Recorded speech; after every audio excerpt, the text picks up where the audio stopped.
मान लीजिए ये आपका एक्सेस ऑफ एक्स है और ये एक्सेस ऑफ वाई है और ये ओरिजिन है। अब बात ना करो तो एक्स है, ये ओरिजिन है। और जो वन डायमेंशनल एरो होता है उसको चाहे आप इस तरह से बनाइए और या फिर इस तरह से बनाइए, वो रहेगा वन डायमेंशनल। समझ रहे ना? और जो टू डायमेंशनल एरो होता है वो एक्सेस ऑफ एक्स पर भी होता है और वाई पर भी होता है। And the perfect example of a two dimensional array और लिस्ट इज अ मैट्रिक्स। समझे ना? जो टू डायमेंशनल लिस्ट का जो परफेक्ट एग्जांपल है वो क्या है? मैट्रिक्स। अब मैट्रिक्स क्या है? अब मैट्रिक्स क्या चीज होती है? Matrix is nothing just the collection of rows and columns. Matrix और कुछ नहीं, सिर्फ रोज और कॉलम का एक कलेक्शन है। तो जब आप मैट्रिक्स डिक्लेयर करते हैं तो ऐसे केस में अभी तक जैसे कि हम लोग लिस्ट डिक्लेयर करते थे तो इस तरह से हम एम्प्टी लिस्ट डिक्लेयर करते थे, ठीक है ना? और जब टू डायमेंशनल एरे होता है तो उसको हम लोग कभी कभी बोलते हैं nested list, list with in list. समझे ना? तो ऐसे केस में जैसे कि ए, अब ये एक मैट्रिक्स है तो इस तरह से इसको हम लोग डिक्लेयर करेंगे। ये टू डायमेंशनल है। इतनी बात समझ में आई कि नहीं? जो मेमोरी एलोकेशन होता है, मतलब जो टू डायमेंशनल एरे में जब एलिमेंट्स को रिप्रेजेंट किया जाता है तो उसको दो तरह से रिप्रेजेंट किया जाता है। पहला होता है रो मेजर ऑर्डर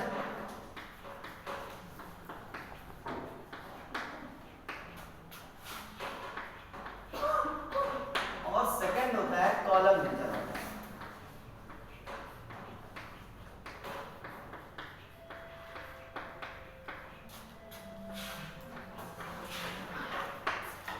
ठीक है?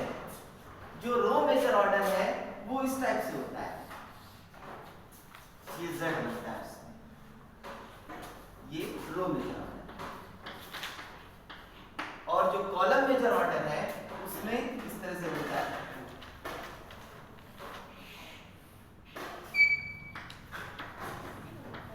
ये कॉलम मेजर ऑर्डर है। जैसे कि मान लीजिए आपके पास एलिमेंट्स हैं 10, 20, 30, 40, 50, 60, 70, 80, 90। मान लीजिए ये एलिमेंट्स, ठीक है? तो ये कितने बाय कितने की मैट्रिक्स है? 3 by 3 की मैट्रिक्स है। क्यों? क्योंकि टोटल नंबर ऑफ एलिमेंट्स कितने हैं? 9। ठीक है? तो जो रो मेजर ऑर्डर में इसको रिप्रेजेंट किया जाएगा तो ये इस तरह से होगा 10, 20, 30, 40, 50, 60, 70, 80, 90। ये रो मेजर ऑर्डर है, ठीक है?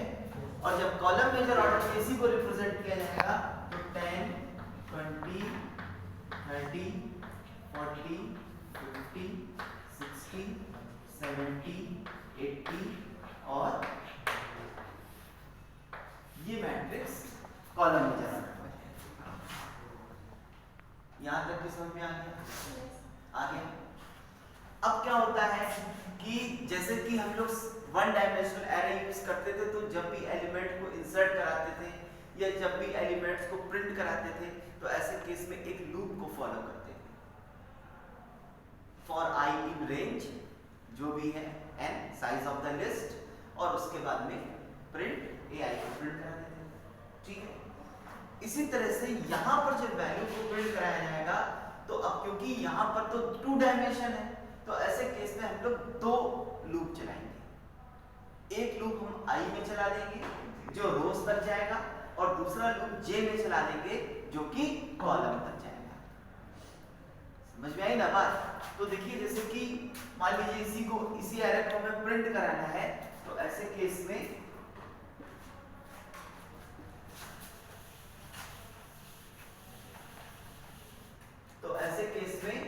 हम लिखेंगे कि फॉर i in range अगर रो को हम r से रिप्रेजेंट कर रहे हैं, टोटल नंबर ऑफ रोज को अगर हम r से रिप्रेजेंट कर रहे हैं, तो for i in range r, और इसी की बॉडी के अंदर जो सेकंड लूप है आपका इनर लूप चलेगा for j in range c, ये टोटल नंबर ऑफ कॉलम्स तक चलेगा।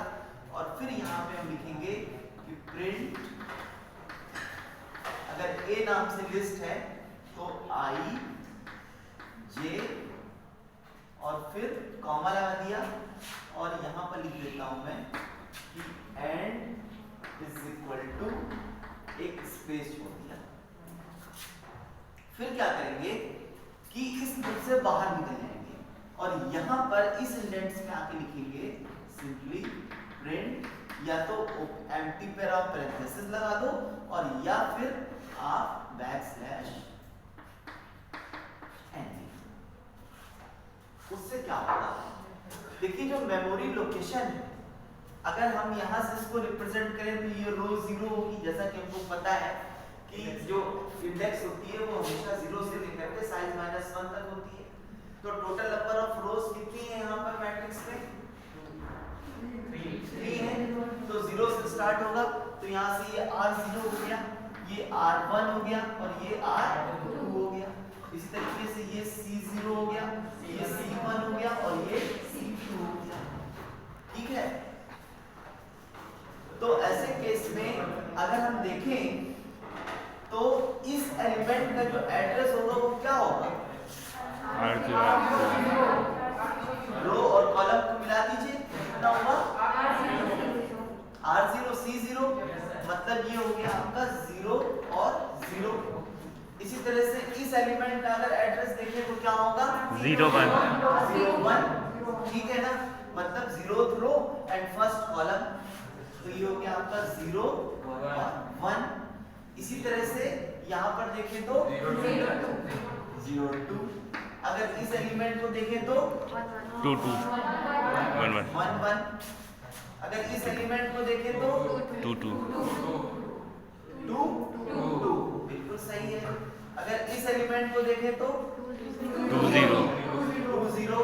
अगर इस एलिमेंट को देखें तो 0 2 0 2, बिल्कुल सही है। अगर ये एलिमेंट देखें तो 1 2, एकदम क्लियर, ठीक है ना। तो अब देखिए जैसे कि इस एरे को जब ये प्रिंट होगा ये एरे, तो ऐसे केस में सबसे पहले i की वैल्यू 0 रहेगी, ठीक है ना, और j की वैल्यू भी 0 रहेगी। लेकिन i का जो लूप है वो अपर लूप है और j का जो लूप है कॉलम वाला वो इनर लूप है। और जब i का लूप आपका चलेगा तो जो आपका आउटर लूप है उसमें i की वैल्यू जो होगी जैसे कि 0 होगी सबसे पहले, ठीक है ना, क्योंकि ये 0 से ही तो चल रहा है, 0 से चल रहा है ना। तो i की वैल्यू कितनी होगी? 0 होगी। j की वैल्यू कितनी होगी? फिर कितनी होगी? i की वैल्यू कितनी होगी?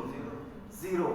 यही मैं बोलना चाह रहा हूँ कि जब i की वैल्यू 0 होगी तो ऐसे केस में j की वैल्यू, क्योंकि इनर लूप है वो, तो पहले 0 होगी, फिर 1 होगी और फिर 2 होगी।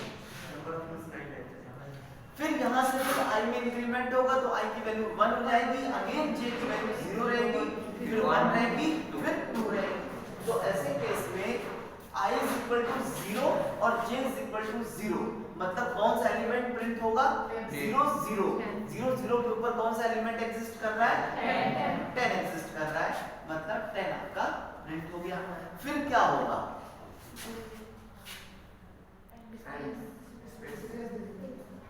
स्पेस दिया जाएगा कि कॉमा दिया जाएगा?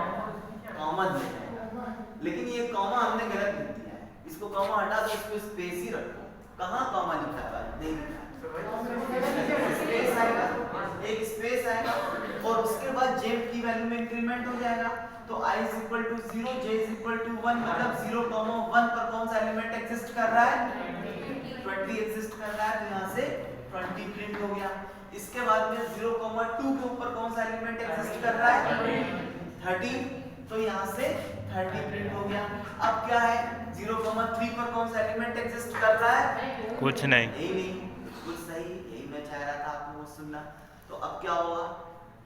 लाइन ब्रेक करेगी। इनर लूप से ब्रेक करेगा, इनर लूप से ब्रेक करेगा। इनर लूप से ब्रेक किया तो फिर कहां पर आया? यहां पर आया। तो उसने यहां पर क्या किया? उसने लाइन को ब्रेक कर दिया, मतलब कंट्रोल जो है वो नेक्स्ट लाइन पे ट्रांसफर हो गया, मतलब यहां पर ट्रांसफर हो गया। अब i की वैल्यू 1 होगी और j की वैल्यू 0 होगी। 1,0 पर कौन सा एलिमेंट एग्जिस्ट कर रहा है? 1,1 पर, 1,2 पर फिर से लाइन ब्रेक हो गई और फिर से 2,0, 2,1, 2,2 इस तरह से प्रिंट हो जाएगा। समझ में आई बात? अब देखिए वैल्यू एंटर किस तरह से करिए आगे। इसमें क्या होता है कि सबसे पहले हम लोग रो को अपेंड करते हैं।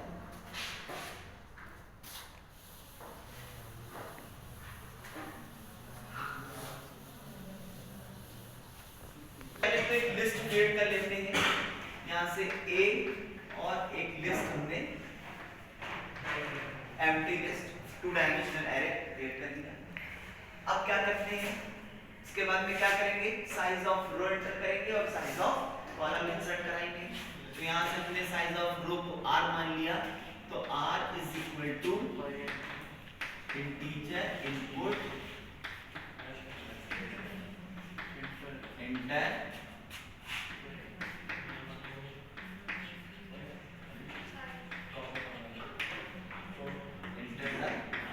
रोज। ठीक है, फिर यहां पे लिख दिया c is equal to integer input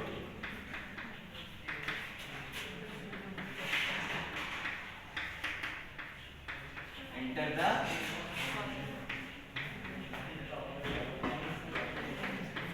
columns. अब देखिए, अब सबसे पहले हम क्या करते हैं? रो को अपेंड कर लेते हैं। ठीक है, तो यहां पर हम लोग लिखेंगे for I in range R और फिर लिखेंगे कि A डॉट अपेंड समझे? फिर सेकंड स्टेप पे क्या करते हैं कि फिर से एक लूप चलाते हैं कि for I in range R और यहां पर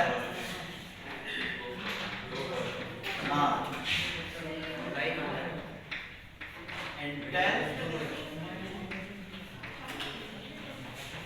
elements for row I plus 1 और फिर for j in range C where is equal to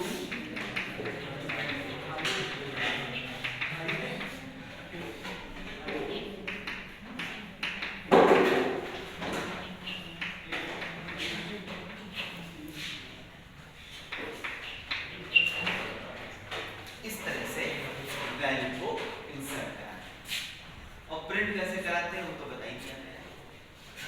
समझ में आई बात? तो अब यहाँ पर जैसे कि अब अभी क्वेश्चन यहाँ से बन जाता है कि write a program to create a 2D array and print it in a proper format.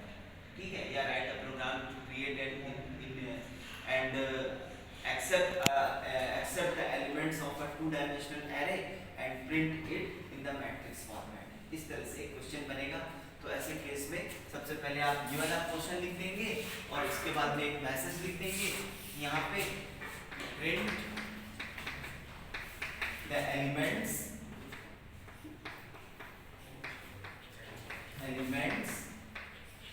you have entered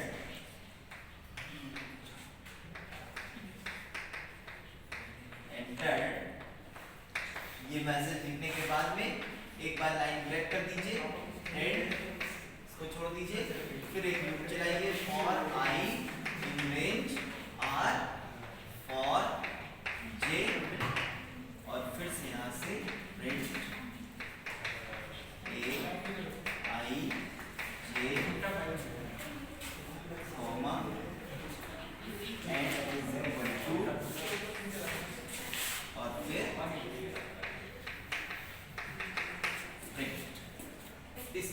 ये क्वेश्चन आपका कंप्लीट हो गया कि जैसे मान लीजिए हमने कहा कि write a program to create and accept the elements of a two-dimensional list and print it in matrix format.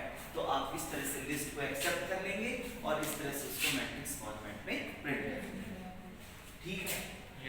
अब इसके बाद में ये तो हुआ आपका brief introduction of 2D array.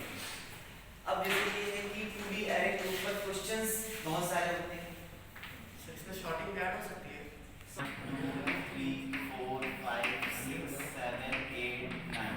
अब जैसे ये मैट्रिक्स है, अब इस मैट्रिक्स का आपको सम निकालना है, कितना आएगा वैसे सम 55 35 45 45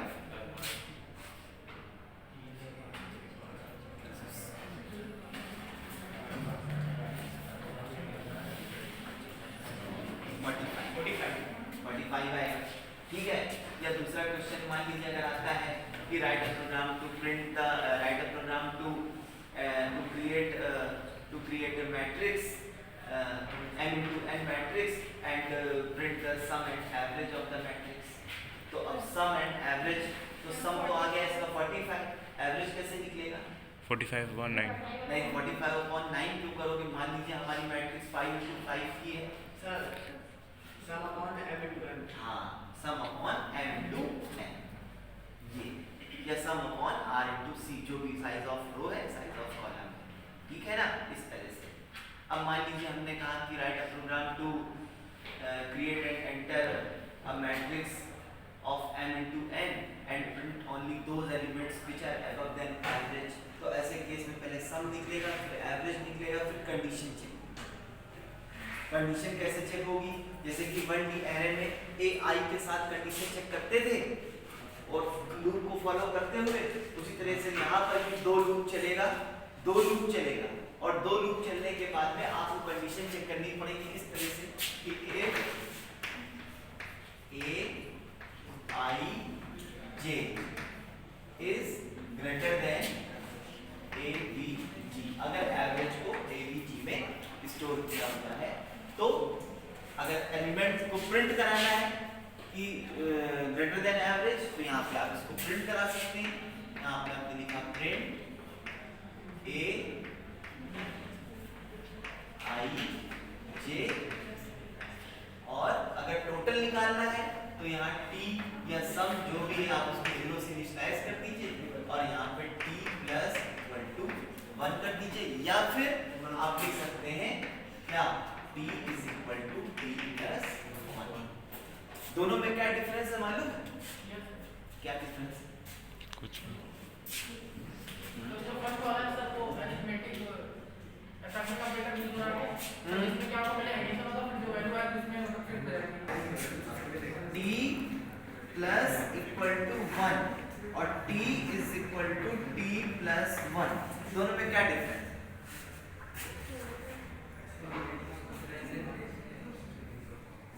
ऑपरेटर है, ये जानते हो क्या है?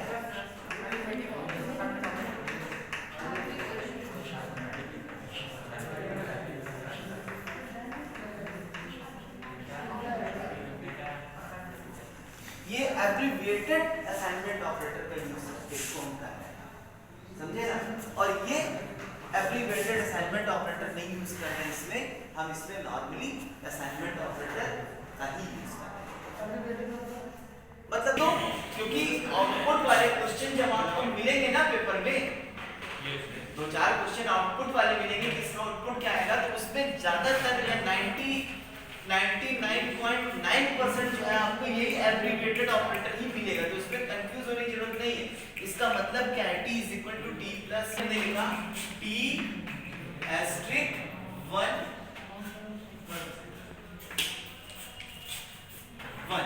तो इसका क्या मतलब हुआ? इसका क्या मतलब हुआ? t into 1 t is equal to t into 1 t into 1 t is equal to t asterisk 1। समझ गए ना बात? और चाहो तो इसको इस तरह से लिख दो कि t is equal to t asterisk 1, ऐसे लिख सकते हैं। 1 की जगह कुछ और हो सकता है, मान लो यहाँ p हो सकता है, तो यहाँ पर भी p हो जाएगा, p की कोई और वैल्यू नहीं हो सकती।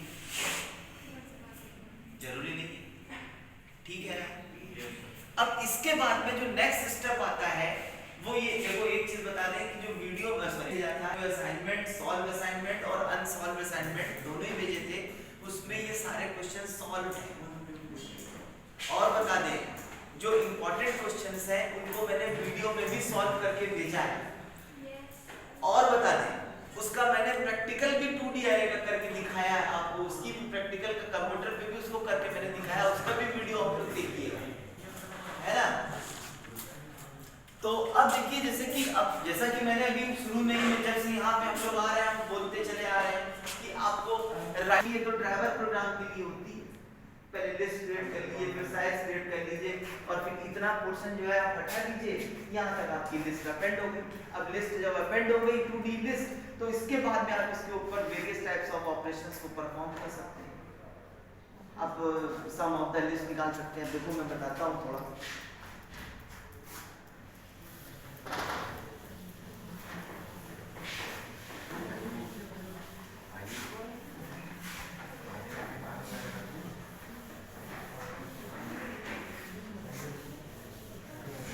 फंक्शन, ठीक है। अब जैसे एक फंक्शन है कि मान लीजिए write a Python function to print the sum of a matrix, ठीक है। अब एक फंक्शन बनाया कि write a Python function to print the sum of a matrix, ठीक है। m into n मैट्रिक्स हो सकती है, 3 into 3 मैट्रिक्स हो सकती है, जो बोले ना।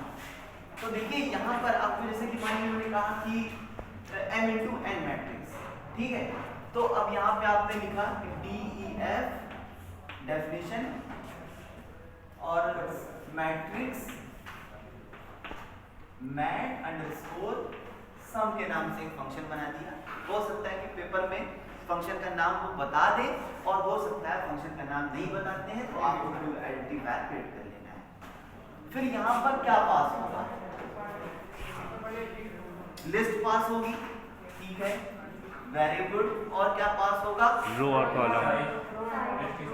लिस्ट की साइज, अब लेकिन यहाँ तो 2 डायमेंशनल लिस्ट है, तो रो और कॉलम पास होगा, मतलब यहाँ पे m पास करा दिया और n पास करा दिया, ठीक है। ये हो गया।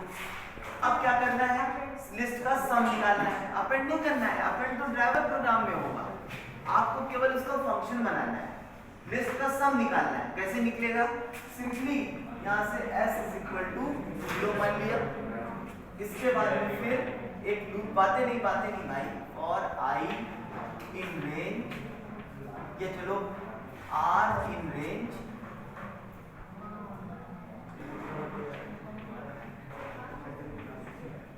m for c in range n, और फिर s = s plus a r c, और फिर यहां से आपने प्रिंट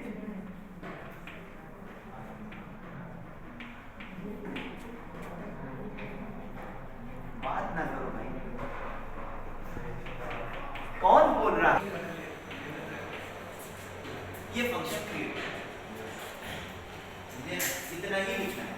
अब अगर ड्राइवर प्रोग्राम भी लिखना है, तो फिर ऐसे केस में फिर आपको लिस्ट क्रिएट करनी पड़ेगी, लिस्ट का साइज कराना पड़ेगा, इसके बाद में लिस्ट में एलिमेंट इंसर्ट कराने पड़ेंगे, एलिमेंट इंसर्ट कराने के बाद में फिर सिंपली ये फंक्शन कॉल करेंगे, ठीक है ना।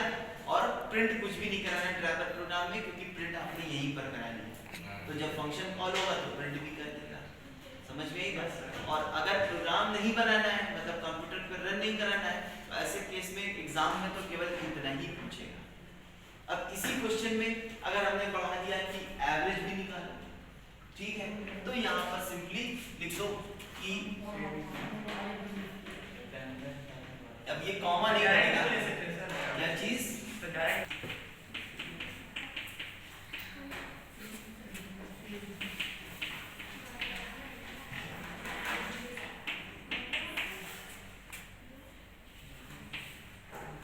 S upon mn है,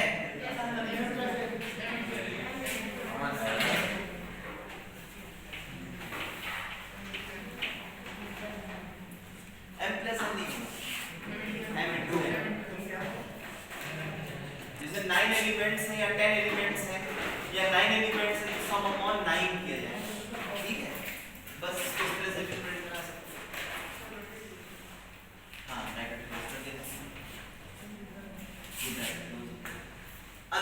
मान लीजिए कहा गया है कि print only those elements which are above then average, तो ऐसे केस में क्या करेंगे?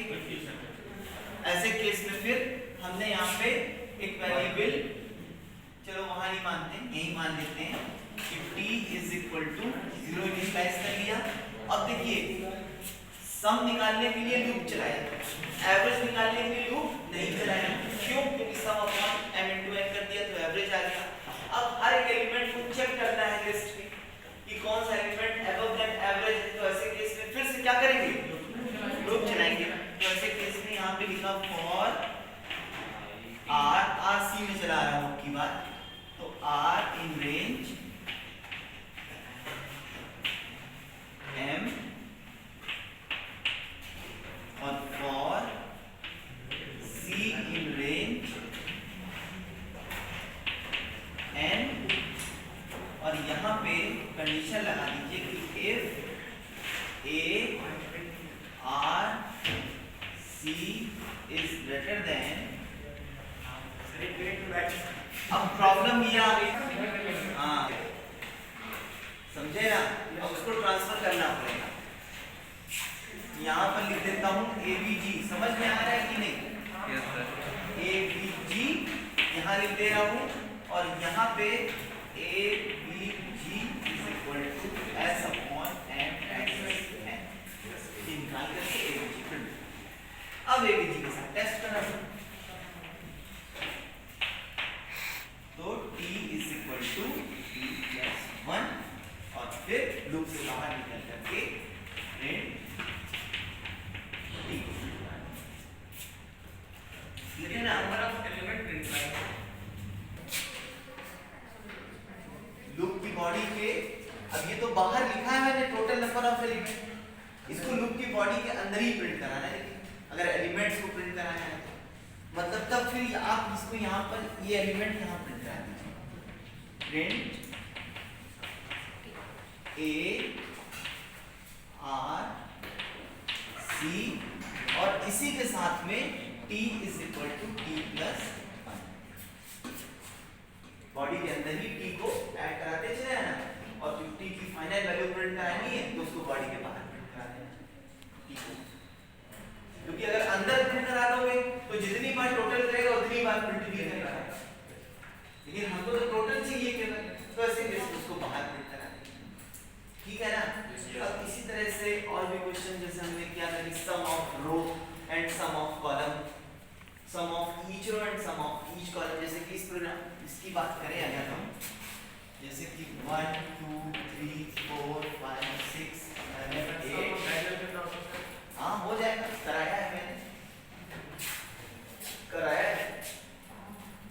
सम ऑफ डायगोनल लिखा है, sum of each row, sum of each column, sum of the middle row, sum of the middle column, to print the element of the middle row, to print the middle row, yeah, elements which exist in the middle row, element which exist in the middle column, sum of the diagonal, left to right diagonal, right to left diagonal। अगर आप लोग कहोगे तो इसको मैं फिर से revise करा दूंगा, और नहीं कहेंगे तो ऐसे मैं छोड़ दूंगा इसको, फिर मैं ये मान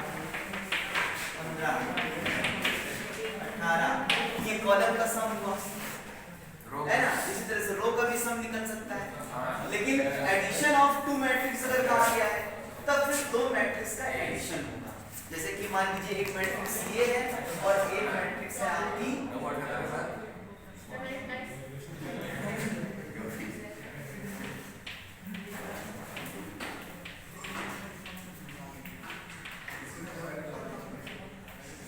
अब जैसे कि ये एक मैट्रिक्स है, इन दोनों का सम कराना है तो फिर वो दूसरी चीज होगी, उसका सम कैसे करेंगे?